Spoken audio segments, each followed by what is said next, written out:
नमस्कार विद्यार्थियों। आज हम आधुनिक भारत का इतिहास के अंतर्गत तृतीय आंग्ल मराठा युद्ध के बारे में बात करेंगे।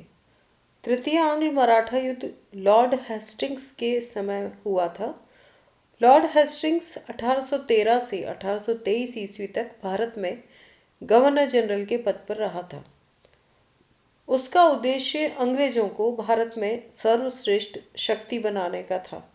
इस उद्देश्य की पूर्ति हेतु मराठों को कंपनी के अधीन लाना आवश्यक था। द्वितीय आंग्ल मराठा युद्ध के बाद सिंधिया, होलकर, भोंसले आदि मराठा सरदार अपनी हानि का जिम्मेदार अंग्रेजों को मानते थे और उनमें बदला लेने की भावना प्रबल थी। पेशवा पुनः स्वतंत्रता प्राप्ति और मराठों के बीच प्रतिष्ठा अर्जित करने में लगा हुआ था।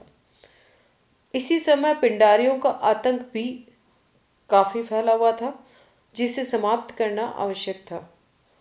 पिंडारियों का प्रथम उल्लेख 1689 में मिलता है। यह माना जाता है कि पिंडारी पहले हिंदू थे, जो औरंगजेब की अति कठोर धार्मिक नीति से घबराकर शिवाजी की सेना में शामिल हो गए। 1761 के पानीपत के तृतीय युद्ध के बाद उन्होंने अपने को दो दलों में विभाजित कर दिया था। एक ने अपने को सिंधिया से जोड़कर सिंधिया शाही कहना आरंभ कर दिया, जबकि दूसरे ने अपने को होलकर से जोड़कर निजाम शाही कहना आरंभ कर दिया। जब लॉर्ड हेस्टिंग्स भारत में गवर्नर जनरल बना, उस समय पिंडारियों के महत्वपूर्ण नेता चीतू, वासिल मोहम्मद और करीम खां थे। मराठों की शक्ति घटने के साथ साथ पिंडारियों ने मराठों से अपने को अलग करना आरंभ कर दिया और स्वतंत्र रूप से लूटपाट की नीति अपनानी आरंभ कर दी। कुछ इतिहासकारों ने यह मत व्यक्त किया है कि पिंडारी मराठों से मिले हुए थे और दौलतराव सिंधिया इनका नाम मात्र का सरदार था। अतः जब हेस्टिंग्स ने पिंडारियों के विरुद्ध अभियान आरंभ किया तो यह अभियान तृतीय आंग्ल मराठा युद्ध का भाग ही बन गया। इसके विपरीत कुछ इतिहासकारों के अनुसार मराठे स्वयं इनकी लूटपाट से दुखी थे और दौलतराव सिंधिया ने स्वयं अपनी सेना का प्रयोग इनको दबाने के लिए किया था। ऐसा प्रतीत होता है कि हेस्टिंग्स सिंधिया से युद्ध करना चाहता था और यह नहीं चाहता था कि सिंधिया पिंडारियों से संबंध विच्छेद करे, ताकि वह इस बहाने सिंधिया और पिंडारियों दोनों का दमन कर सके। इस दोहरे उद्देश्य से प्रेरित होकर हेस्टिंग्स ने लगभग 1,13,000 की सेना और 300 तोपें एकत्र की। उत्तरी सेना की कमान उसने स्वयं ली और दक्षिणी सेना सर टॉमस हिस्लॉप को दी। इसके साथ ही साथ उसने भारतीय राजाओं से संबंध सुधारने की भी कोशिश की। मध्य भारत के राजाओं और राजपूताना के शासकों सहित सिंधिया, होलकर आदि के साथ संपर्क स्थापित किया गया। मराठों में सबसे पहले नागपुर के भोंसले शासक के साथ एक संधि की गई। नागपुर में रघुजी भोंसले की 22 मार्च 1816 को मृत्यु हो गई थी और उसके उत्तराधिकारी अप्पा साहिब के साथ 17 मई 1816 को अंग्रेजों ने एक संधि की। इसके द्वारा पदाती सेना की 6 बटालियन, घुड़सवार रेजिमेंट और एक यूरोपीय तोपखाना नागपुर में रखा गया और यह तय किया गया कि इसके व्यय की राशि 7.5 लाख रुपए वार्षिक अप्पा साहब देंगे। इसके अतिरिक्त भोंसले के विदेशी मामले कंपनी के अधीन कर दिए गए। तृतीय आंग्ल मराठा युद्ध की पृष्ठभूमि यदि हम देखें तो पेशवा ने अंग्रेजों के साथ बेसिन की जो संधि की थी, उसके अंतर्गत उसने अंग्रेजों की अधीनता को स्वीकार किया था, परंतु अंग्रेजों की सहायता से उसे अन्य राज्यों पर प्रभाव स्थापित करने का भी अवसर मिला था। इसके अंतर्गत बड़ौदा के गायकवाड़ पर प्राप्त उसका अधिकार था, जिसके निपटारे के लिए अंग्रेजों की सुरक्षा में गायकवाड़ के मंत्री गंगाधर शास्त्री को पूना भेजा गया था। पेशवा ने गंगाधर शास्त्री से अंग्रेजों के विरुद्ध अपनी योजना में सहायता मांगी, लेकिन शास्त्री अंग्रेजों का कट्टर पक्षधर था, इसलिए उसने पेशवा की बात नहीं मानी और इसके अलावा उसने अपने पुत्र और पेशवा की पत्नी की बहन के बीच विवाह का संबंध तोड़ दिया और उसी समय जबकि विवाह होने ही वाला था, पेशवा इससे नाराज हो गया और पूना में शास्त्री की हत्या कर दी गई। इस अपराध में बाजीराव के दरबार के एक प्रभावशाली व्यक्ति त्र्यंबक जी का सम्मिलित होना सिद्ध हुआ और ब्रिटिश रेजिडेंट ने त्र्यंबक जी के विरुद्ध कार्रवाई की मांग की। पेशवा पर दबाव डाला गया और त्र्यंबक जी को थाना के गढ़ में कैद कर लिया गया, परंतु 1 वर्ष बाद ही त्र्यंबक जी वहां से भाग निकलने में सफल हो गया। अब अंग्रेजों ने पेशवा पर दबाव डालना आरंभ किया और उसे एक संधि करने के लिए बाध्य किया। 13 जून 1817 को पेशवा और अंग्रेजों के मध्य पूना की संधि हुई।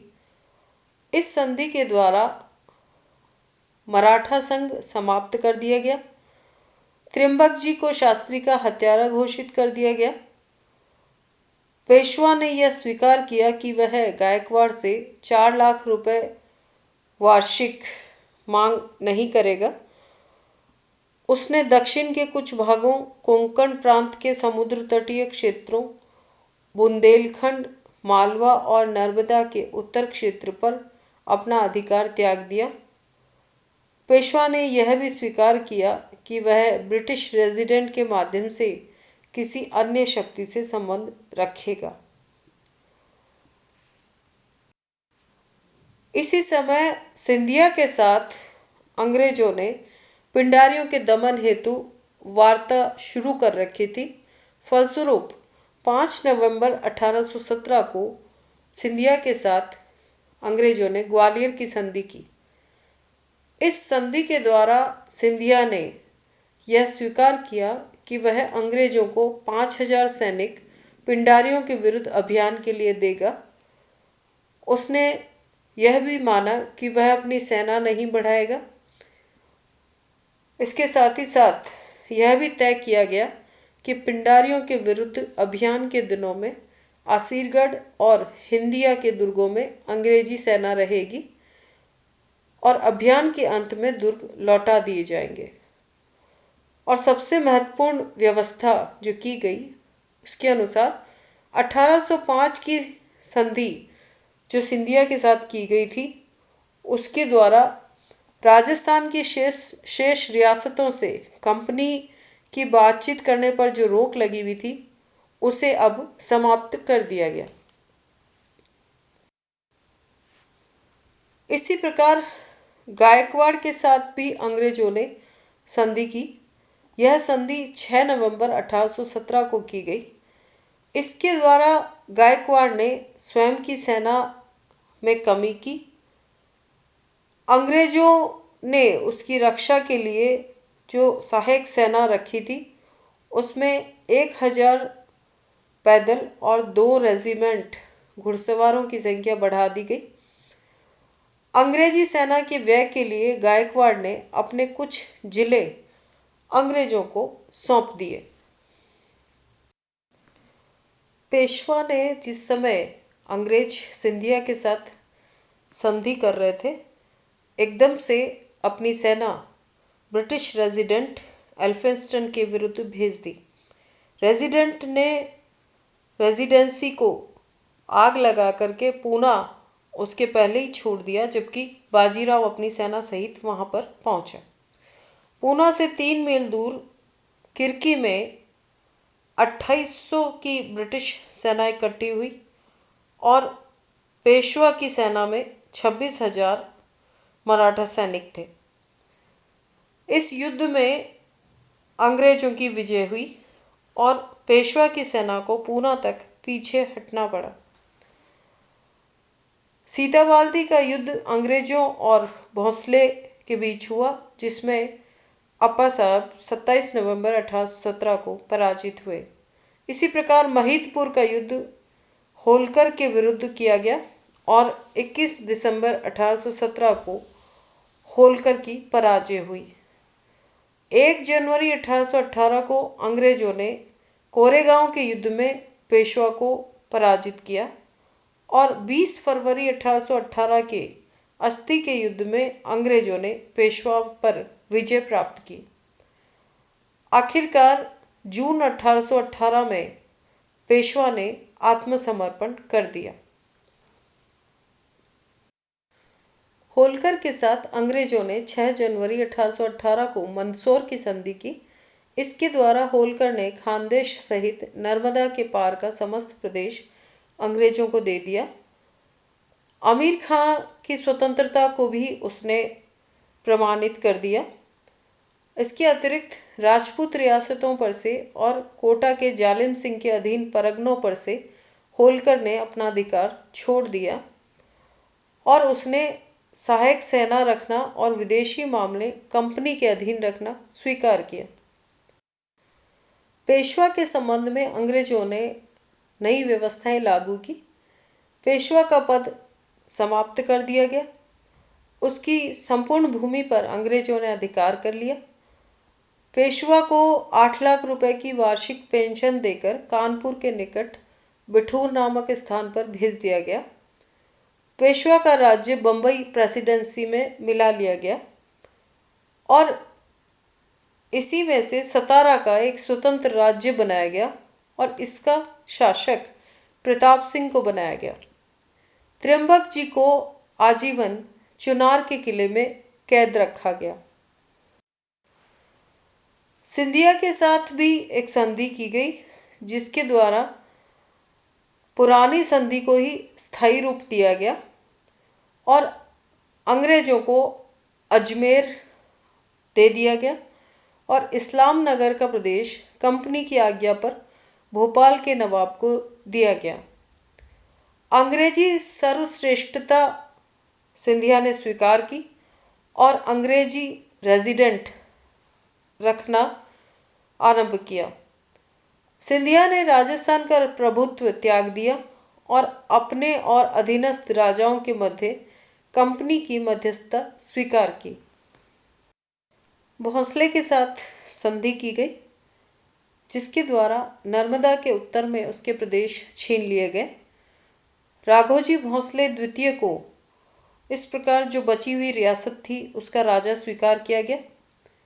क्योंकि राजा अल्पवयस्क था, अतः ब्रिटिश रेजिडेंट ने वहाँ का शासन संभाल लिया।